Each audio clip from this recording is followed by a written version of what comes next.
آج زینب یتیم ہو رہی ہے۔ ابھی آپ مولا کے تابوت کی زیارت کریں گے، اور جب تابوت کی زیارت کریں تو یہ ذہن میں رہے کہ میرے مولا کا سر شگافتہ ہے، میرے مولا کے سر پر ضربت لگی ہے۔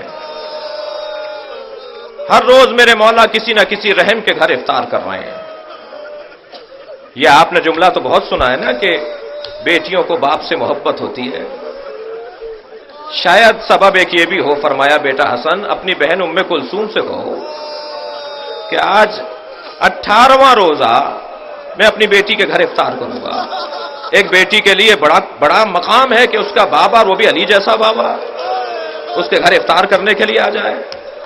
مولا کائنات پہنچے ہیں اپنے بچی کے گھر، جناب ام کلثوم نے دسترخوان بچھا دیا، ایک ظرف میں دودھ، ایک ظرف میں نمک اور بابا کی پسندیدہ روٹی، جو کی روٹی رکھ دی میرے مولا کے سامنے۔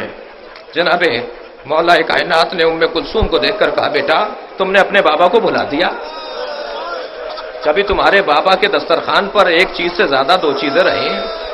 اجرکم اللہ، اپنی آوازوں کو بلند کریں عزیزان، تکلف کر کے نہیں روئیں۔ فرمایا بیٹا، جناب ام کلثوم نے چاہا کہ نمک کو اٹھا لے، میرے مولا نے ہاتھ روک کر کہا بیٹا دودھ اٹھا لو، اس کوفے میں بہت یتیم رہتے ہیں جنہیں پینے کو دودھ نہیں ہے۔ میرے مولا نے جو کی روٹی سے نمک کے ساتھ افطار کیا۔ بیوی فرماتی ہیں ساری رات میں نے بابا کو دیکھا کہ مصلے سے اٹھتے ہیں اور صحن خانہ میں آ جاتے ہیں، کبھی آسمان کو دیکھ کر کہتے ہیں انا للہ اجرکم اللہ اجرکم اللہ وَإِنَّا إِلَيْهِ رَاجِعُونَ، کبھی آسمان کو دیکھ کر پھر پلٹ کر آتے ہیں، کچھ دیر کے بعد آسمان کو دیکھ کر کہتے ہیں هَذِهِ اللَّيْلَةُ الَّتِي قَدْ وُعِدتُّ، یہی وہ رات ہے جس کا علی سے وعدہ کیا گیا ہے۔ جناب ام کلثوم سے رہا نہیں گیا، بابا یہ کیسی رات ہے؟ کہ بیٹا تمہارے نانا نے مجھے بشارت دی تھی، ماہ رمضان، شب قدر کی رات، مصلی عبادت، اللہ کا گھر ہوگا، علی تمہارے سر پر ضربت لگے گی۔ یہ وہی رات ہے۔ جناب ام کلثوم کے حجرے سے اپنے گھر سے نکل رہے ہیں، میرے مولا نے سر پہ امامہ رکھا، ابادوش پہ لی، نالین پاک پہنی، حجرے سے نکل کر صحن خانہ میں آئے۔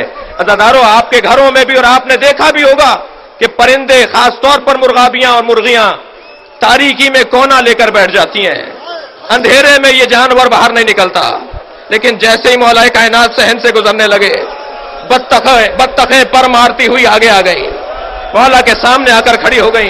مولا نے رستہ بدلا، وہ سامنے آ کر کھڑی ہو گئی۔ مولا نے پھر رستہ بدلا، پھر سامنے آ کے کھڑی ہو گئی۔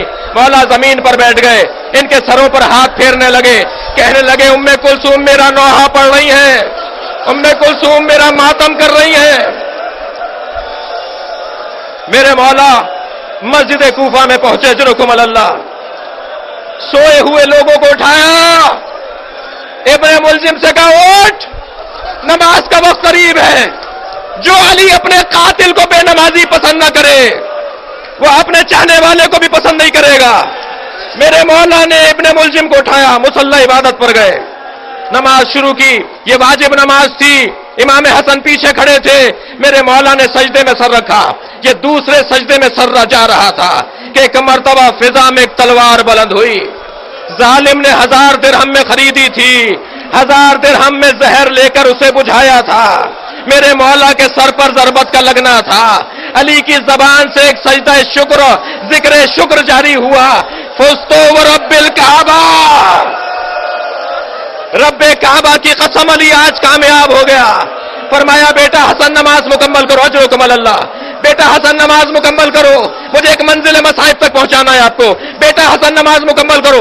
امام حسن نے نماز مکمل کی، میرے مولا بیٹھے ہوئے ہیں، میرے مولا کے سر سے خون بہ رہا ہے۔